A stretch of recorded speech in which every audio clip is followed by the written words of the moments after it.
What's up, folks? I'm going to come back and do another quick X-Wing video. We're going to do our part two of our Scum and Villainy kind of meta discussion about where the faction is right now in the play. This time we're going to talk about the bad ships. We already talked about the ships that are doing the best. I do want to make sure to take a minute to highlight the ones that are not doing well. Just to go ahead and talk through it real quick. The good news is that this is going to be a much shorter video because the problem with the Scum faction where it is right now is actually not to do with the floor. The floor is pretty good. There's a pretty big asterisk on this statement, but every single chassis has some decent ship options and some ways to actually be impactful on the board, and has a lot of places where they can slot into different list types. So really the biggest challenge is that ceiling, pushing something through to really excel in the meta and really challenge some of the top dogs out there, because the kind of mid-range Scum is not bad. So we're going to jump right in. This is probably going to be no surprise to anyone, but we're going to go ahead and take a crack. So you have probably already guessed if you're paying any attention to this, but I would say there is one Scum ship that is actually bad. Bad. Like, don't play it. It's not going to help you at all. You'd be better off with basically any other option at all. And a single associated chassis that's a little bit more of an asterisk, but still not good.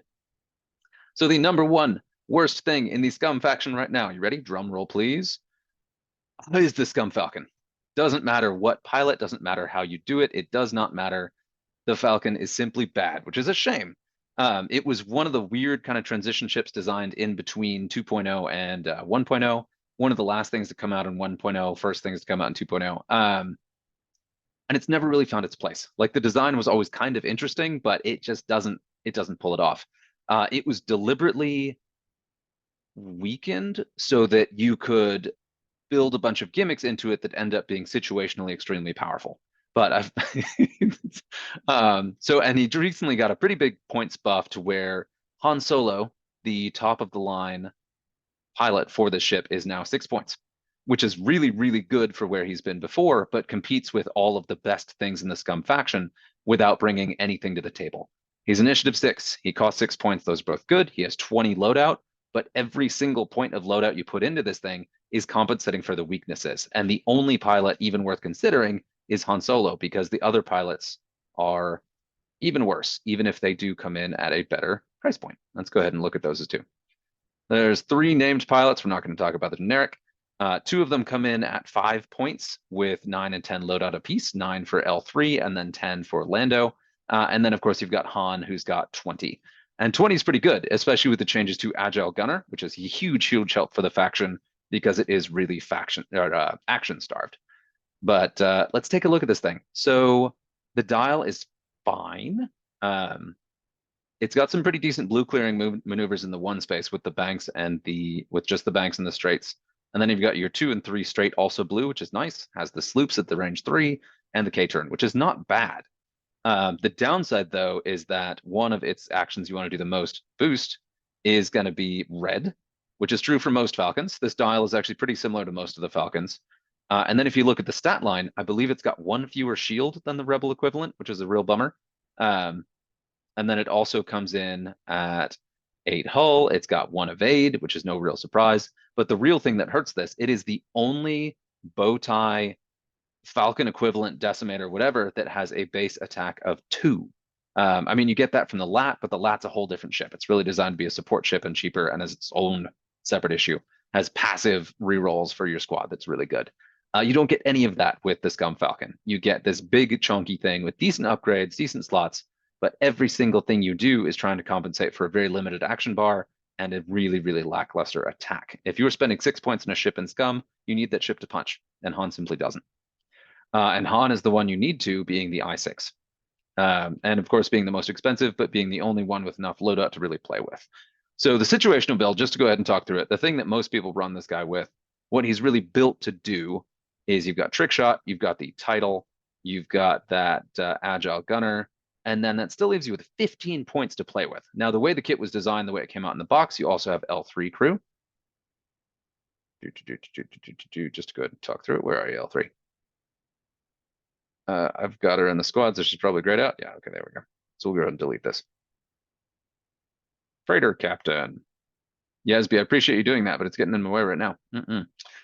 All right, L3 at 4 points helps deal with the dial, and then you've also got Kira, Also kind of helps with the dial. And then you have 11 points. That still leaves you with 9 points to play with. You could slap on a shield upgrade and make this equivalent to the Rebel Falcon. And then let's kind of talk through what we have here.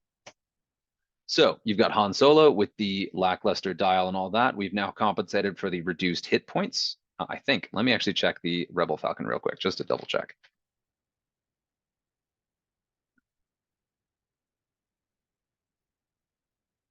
All right, we'll feel even worse. So looking at Chewbacca, looking at the Han Solo in Rebels, 7 points. And that, I believe, I'm not sure if that's the custom one or not. Yeah, that's the custom one. 7 points, so 1 additional point. But for that, you get a whole extra attack die base, and you get 2 extra shields, not just 1. Yeah, I would pay 7 points for this one in a second before I pay 6 points for the other one. So jumping back to this guy. So just to talk through the build, to go ahead and talk about it. So Han Solo himself, I6 in the Falcon, has while you defend or perform a primary attack, if the attack die is obstructed by an obstacle, you may roll 1 additional attack die. So instead of that shield upgrade, one of the typical upgrades you could throw in here is going to be your rigged cargo chute. So you can drop debris on ships behind you and then also trigger your kind of trick shot ability. And then also just to talk through the other upgrades on here. So that, of course, gives you a bonus on defense or offense if you're shooting through a rock. Kira allows you to lock rocks and play around them. So you can shoot through a rock, deny your opponent the defensive green die, and gain your 2 extra offensive red dice because you have a trick shot on here as well. So that turns a 2-die gun into a 4-die gun or a 5-die gun if you are somehow at range 1. So that sounds great, right? But you don't want to fly in such a way that you're trying to line up those shots. And if you don't line up those shots, it's really not that good. Now, it does get a little bit better when we throw in Lando's Millennium Falcon, the title, the free title, adds the escape shuttle option, also gives you the ability of any docked escape shuttle, which is always an interesting gimmick, but also not particularly worth it because then it gets expensive. While you perform a primary attack against a stressed ship, roll 1 additional attack die. So when people see this, this is where they get really excited about Han and the Falcon, because you are throwing 6 dice. If it is at a stressed ship through a rock at range 1, you go from 2 dice to 6, which sounds really, really good, but it never happens. And because of the action starving and the amount of stuff you put into this, if you do get that dream attack, it will be unmodded. Maybe you get a focus, but you have no way to reroll it unless you throw in a coordinator. And then you're coordinating this thing and dunking all of these points and then even a second chassis into a ship that's almost never going to land a shot. Yeah, it's not great. I mean, all of us in the Scum chat and the the Gold Squadron Discord went through this and talked about like, hey, what if? What if? Let's use it. Let's try the Falcon. People got really excited about it, and then it very quickly was abandoned just because it just never delivered. It's such a situational piece. It is cool in that you can put so much into it. Having that 20 loadout and all those slots, especially the double crew and gunner, is a great combination, but it's just held back just because it has all of these disadvantages, and every point you put into it is to actually compensate for its inherent disadvantage rather than emphasize or accentuate its strength. So Scum Falcon, #1 worst ship in Scum. There you go, get a medal, buddy. Which is a bummer. One day maybe we'll see a standardized loadout for this. Someday maybe we'll see different upgrades for this. Something to bring it back to par to where it's actually a ship that we want to take, because it is an iconic ship. Even in Scum, Han was a smuggler and a scoundrel for a long time before, and apparently based on stuff after we met him in the original trilogy. So it'd be nice to be able to run him, and especially with this iconic named crew, it'd be really fun. On that note of the named crew, let's go ahead and touch briefly on the other pilots. So we've got Lando. Lando is, and I'll go ahead and take L3 off here so I can do this later. Lando only has 10 loadout, which really, really hurts him because at that 5 squad points, he's really tempting because he also can take the title. You can give him trick shot if you want, but if you do, you only get 6 points left to play with. But Lando's ability makes that still tempting because after you roll dice, if you are not stressed, you may gain 1 stress token to reroll all of your blank results.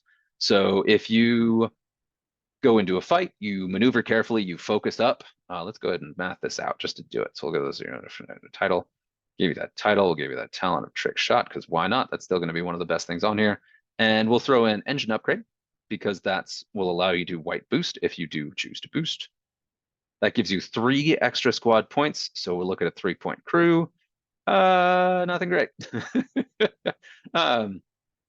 Just to math it out, why don't we do Django? So if you happen to take a target lock, you can then use that to mess with your opponent's offensive dice, or defensive dice, rather.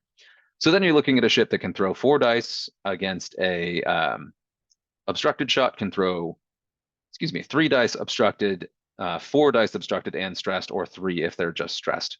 And then you also have the passive mod, which is nice.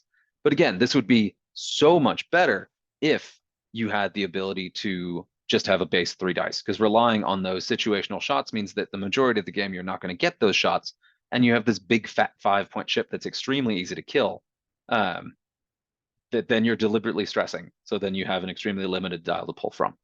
I didn't really talk about L3 crew, although I threw it on here. So let's go ahead and change that out. That is an option. 4 points are not going to work with this build, but fine. Being very persnickety about your points here. Just to talk through it, L3 has a double side. So at the start, while you defend, you may flip this card. If you do, the attacker must reroll all attack dice. So they roll their sweet shot. They throw 4 crits into you. You can be like, no, we're not taking that, and make them reroll it, which you often want to do the first possible hits you take, so that you can get this. So then you get your bank maneuvers are decreased in difficulty, which means that your 3 and 2 banks in either direction become blue. You still don't have any blue hard turns, but it does give you some maneuvers that aren't just your straights and your slow maneuvers, so you can be a little bit faster at least. So L3 is a really strong upgrade that was built into the Falcon chassis as something you can do to improve the dial. Still good. So L3 plus engine upgrade makes it actually quite a fast ship that can reliably clear stress, but still is a very predictable ship as well. So Lando's always tempting, but what really kills Lando is he's got all the same weaknesses as Han, except he doesn't have that extra bonus red die, and then also he's initiative 4, which really, really hurts. And then the last of our named pilots is going to be L3, who I can't pick, whose pilot ability is the same as the card ability, except without having to flip it. So just always from the start of the game, you do have your blues all the way up, your banks all the way up to 2 and 3 are blue, which again is not bad. It's nice to have that passive ability here without having to spend a card. Also comes in with 9 loadout, but is initiative 2. So this is a ship you'd really throw in to use as a blocker or an objective grabber, which you don't want to do with this ship because it will burn down extremely fast. And it's just got a giant target on it. So you're basically giving up 5 points. Now, one other sort of interesting thing with this ship is the escape craft, because I mentioned on the title earlier that adding the title does give you the ability to have an escape shuttle dock with you, which is this ship here. And now this has 3 pilots as well. 3 named pilots. And we're going to go ahead and talk through all the pilots. I'm going to start with Lando, the most expensive one.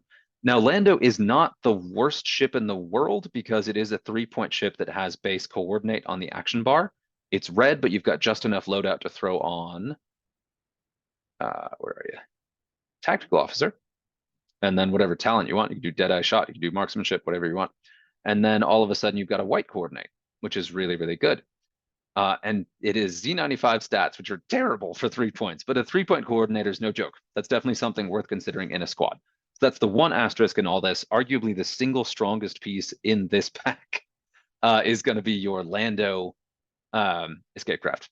And Marcel's probably going to disagree with me because he still really likes the autopilot drone that we'll talk about in a second. But just looking at this, he's initiative 3, or initiative 4 rather, excuse me, not great. Has the same ability where you can stress to reroll your blank results, which is not bad. It's only on a base 2 die gun, but it's only a 3-point ship. So this is a little bit better. Also, this is one of the funny things where too, this is built into the chassis of the base freighter. And this is why it comes with 2 fewer shields, because while this is docked with a Falcon, you can use its shields as if they were on the base chassis. So suddenly bringing it up to an 8 or a 5 shield ship instead of 3. But to do that, you're spending a minimum of 8 points because the cheapest, oh no, okay, your absolute minimum is 7. And we'll get to that combo in a second. But yeah, so I do consider Lando the best of the escape craft with those 4 points. It's just made for tactical officer and marksmanship. You can also throw a trick shot on there if you want to get weird. Or you can kind of play with it because there are a few things you can do with that, but that is arguably, I would say, the best build. Of course, you can do whatever you want. It is cool, the undocking. I've wanted to play with this a bit because it's one of the cheapest ships able to undock, and being able to deploy a ship at the beginning of a turn to grab an objective or do something surprising is a really powerful kind of mess with your opponent ability. Is it enough to pay an extra 3 points to not have a ship on the board for most of the game? Probably not. But maybe if you're really, really good at piloting these things, it may be worth trying that just for the shenanigans. Don't, don't do it. No, I wouldn't say don't. You know what? Do it. You do you. You want to do this, do it. So let's look at the other pilots real quick. We've got, of course, L3 again, who has a very similar ability. If you're not shielded, decrease the difficulty of your bank, those maneuvers. Actually, let me check one thing. Yes. Okay. So it's a bummer. So you only get to use the shields. So it would be really, really good if it also granted you the ability, the same pilot ability that the escape craft has, but you don't get that. So L3 has the exact same pilot ability as on the Falcon, on the escape craft. Not even worth considering. That is really bad. Don't do that. Really, really bad. Mm-mm. The single saving grace of this is that if you have the escape craft docked, you will be spending those shields, so you can deploy unshielded and get that better dial. But don't do that. Can be the same as Lando. And at Initiative 2, there is a benefit there to being the low initiative coordinator because that gives L3 the option to coordinate more ships before they move, which can give you a tactical advantage. There is definitely something to having a low initiative coordinator as kind of an advanced sensors type deal or a system phase coordinate, but probably not worth it. Certainly not worth 3 points. Then we're going to go ahead and talk about the Outer Rim Pioneer, which is another interesting piece. This is friendly ships at range 0 to 1 can perform attacks at range 0 of obstacles. So if you have any kind of build that puts out a lot of obstacles or likes to stand on them or sit on them, this will prevent your ships from losing their attacks just from clipping or landing on rocks. If you are a new player or you're teaching new players, this is actually a really good one to include in the squad, just as kind of a built-in handicap, so they don't get that feels bad of losing other shots because they're not good at avoiding rocks yet. So that is one place where this one actually shines. You can throw this in a squad that's all got ablative plating and or Kira in there so that you don't care about rocks or the damage you get from rocks. And then it's not a total waste, but it's still a 3-point Z95 with that stat line. With coordinate, sure, has coordinate, not going to knock that. No. And then the last one, of course, is going to be our autopilot drone coming in at 2 points. This is where you could take Lando in the Falcon at 5 points plus this docked escape craft. You'll get him the 5 shields. And then you'll have the autopilot drone that both can be used as a coordinator because it is now a 2-point ship with coordinate, which is very tempting. And then it's an interesting piece. Now, this one is certainly worth considering to me because, again, it is 2 points, which is great. And it has that coordinate action. And there is also the option to deploy and redock ships. But that's a shenanigan where you'd have to reread the rules 100 times to figure out how to do it. You can, but it would be a huge amount of your mental energy and playtime kind of setting that up. And then chances are your Falcon will get blown up before you really get much out of it. But so the quirk to the autopilot drone is it is initiative 1. So it is actually a pretty solid objective grabber for some missions. Still has that Z95 stat line, and we've all seen how good a 2-point Z95 is. So there you go. But then the ability is during the system phase, if you are not docked, lose 1 charge, of which you have 3, not recurring. At the end of the activation phase, if you have 0 charges, you are destroyed. Before you are removed, each ship at range 0 to 1 suffers 1 critical damage. Now, the way I have always read this is that these two are separate sentences. At the end of the activation phase, if you have 0 charges, you are destroyed. And then before you are removed, each ship at range 0 to 1 suffers 1 critical damage. So my interpretation of this is that if the ship is destroyed, whether it's shot down or hits a bomb or anything, it blows up and does that critical damage. However, the official rules ruling is that that is not the case, where this only will do the critical damage as if it was a bomb if it blows up by running out of charges. Not going to get into that, but that is the official ruling. So there's a lot of incentive for people to shoot at this to prevent that bomb from going off, but there's also not much incentive to shooting at it because that bomb is going to go off. They're going to get the points for this anyway. So do they waste their shot to prevent that crit, or do they let it blow up and not worry about it? And this can actually bully ships around if they're low health, don't have any shields, or it's kind of late in the game. I believe that critical damage will pop off a crate. So this can be kind of a really useful utility piece if you are totally okay with giving up those 2 points, because if it's on the board for 3 turns, it will explode. So let's see, yeah, system phase, lose 1. So on turn 1, you lose a charge. Turn 2, lose a charge. Turn 3, blow up. Yes, because in the system phase, you lose the charges. It's checked in the activation phase. So you would actually lose the final charge and explode in the same turn. So turn 1 to blow up on 3. Yes, that's correct. Okay. So there is a thing there. It's still 2 points, can actually score some objective points before it blows up, can bully some stuff, can do some key coordinates. So it's not the craziest thing to throw this into a squad, especially if you're doing a swarm. Although if you're doing a swarm, you got to be really careful to get this sucker away from your other ships because they're going to be squishy and not the ships you want to take crits. So that's the thing. But that is arguably the best of the escape craft because it is 2 points. And if you're going to add those extra shields onto a Falcon, this is worth considering. Obviously, it automatically explodes, which is why it does not have any crew options, no gimmicks at all. So it's such a weird piece. And this is one of the reasons people always reach for the Falcon is it's just interesting. It's iconic, it's interesting, it's cool, got some mechanics you don't see anywhere else, but it just falls short. So that is our #1 worst ship in the Scum faction, worst chassis, plus the honorable mention for the escape craft, which is up there because it's basically the same ship. But I'm going to go ahead and shout out a couple honorable mentions. #1 being the Z95, which is very close to being the worst ship in Scum, with the biggest saving grace being Bosk, who is our 2-pointer, who's an excellent 2-pointer. He's a Z95, but he's still a 2-pointer. Yeah, Bosk is good, but I would not touch any of the other Z95s with a 10-foot pole. Even Nashtapap, don't bring that. Just bring Bosk, unless you are flying Bosk and then have to take the Nashtapap for 2 points, but you can find a better use for those points. And then the other Z95s coming in at 3 points are absolutely not worth it, not in the least. Even if you're tempted by that 11 points of loadout, this sucker is a sneeze away from blowing up and giving you nothing. Stick with the 2-point unless you're running a swarm. And if you are running a swarm, we'll go to one of our other honorable mentions, the modified TIE Fighter. This is one I actually want to bring up in my next video talking about the stuff that people aren't really experimenting with, because the TIE Fighter is a TIE Fighter, so it's a bummer spending 3 points for them, but they all have the chassis ability that they ignore damage when they're going through asteroids, which is very handy. And then they also have quite a few utility pieces. One of the biggest ones being the Marge Sable Closure talent that they can take, because if they fully execute a maneuver, if you overlap an obstacle structure or huge ship, you may choose one enemy ship in your forward arc at range 1 to 2. That ship gains 1 strain token. Now, I did skip over something. It does say, or if you deployed. So you can put this on your Lando. So if you have an escape craft with the open talent slot, this is something you could put in there. So on the turn that it deploys, it applies a strain to an opposing ship that makes it easier to hit. And I believe, no, stressed. So will can trigger some other abilities, like, oh goodness, Gar Saxon. That's a great Gar Saxon trigger right there. Kind of automatically does it. Does encourage your opponent to fly blue maneuvers just in case, because in a turn where they don't use a blue maneuver and they're strained, the strain sticks and you can hit them with a haymaker punch. So I'm going to talk more about this in the things people aren't experimenting with, because I'm really interested in the Mining Guild tie. And one thing that Scum can do that hasn't been experimented with is they can do 7.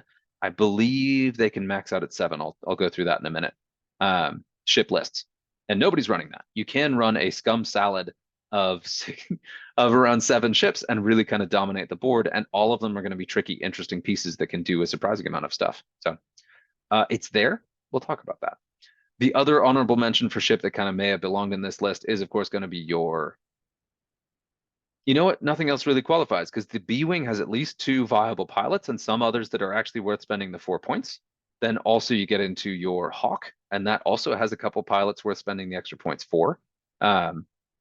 We've got a 4-point Hawk that's actually surprisingly in the good list. And then, of course, Paylob at 5 is tricky, but is one that is worth considering because of his ability to strip tokens. All tokens, not just some, which is very nice. Another one I would be tempted to kind of put in the bad category, and this is what's really tricky with Scum, right? I mentioned that the floor is not the problem. It's got a very happy medium with a ton of options in there competing for the same point slots. And then there are a few things that people haven't really experimented with, just struggling to find that ceiling. But another chassis that I do kind of consider on the weaker side is going to be the M3A. And I'm going to go ahead and look at Sarasu, who's arguably the best of the entire chassis. So you're looking at this, it's got a decent dial. Usually has the double talents, and it has the hard point slot, so you can put in a missile, torpedo, or cannon. Note that doesn't count as a double slot. So if it has a single cannon slot in the hard point, you can't put a double cannon slot cannon on here, which is a real bummer. Because I would throw synced cannons on this thing in a second, and then it may actually be worth it. Because that 2 attack die is a downside. Has a shield, which is nice.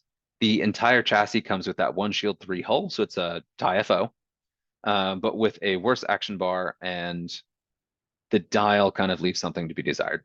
Yeah, I mean, it compares with a TIE fighter fairly aggressively that has a cannon slot. So there are things you can do with this, but they are fairly expensive. And for me, every single time I run an M3A, I really, really miss that boost. There are plenty of bullseye triggers in this, or just things where you want that mobility and you just don't have it. The barrel roll just doesn't cut it most of the time for this ship. So it slots into a lot of squads. Sarasu being I5 is very nice. You can do a tractor beam on there. You can do squad leader. You can do swarm tactics. These are all kind of really potent pieces to put on an I5 for 4 points. But and 12 loadout is plenty to play with. So you do see Sarasu see some play, but it's a very, very fragile ship and paints a great big target on itself, especially if you're bringing the 4-pointer. There are a number of 3-pointers that are getting some play. They are going to be better in numbers. So if you're running kind of a swarmy list, mixing in a couple M3As can be a really good way to do that with that 7-ship list I was talking about. But overall, the chassis is just kind of lacking something. Doesn't have the same abilities to throw extra attack dice or the absurd action efficiency that First Order can pull off with things like Proud Tradition and Fanatical. Those are just such excellent pieces that you can slap on FOs that they are absolutely worth it for basically the same ship, where the M3As struggle because they don't have anything like that. Cutthroat really doesn't do them any good. There are a couple honorable mentions in here that I'll just go ahead and throw out there. I believe Quinjast is one. Yeah. So Quinjast, at the start of the engagement phase, you may gain 1 disarm token to recover 1 charge in your equipped upgrades. Comes in at only 3 points at a low initiative of 3.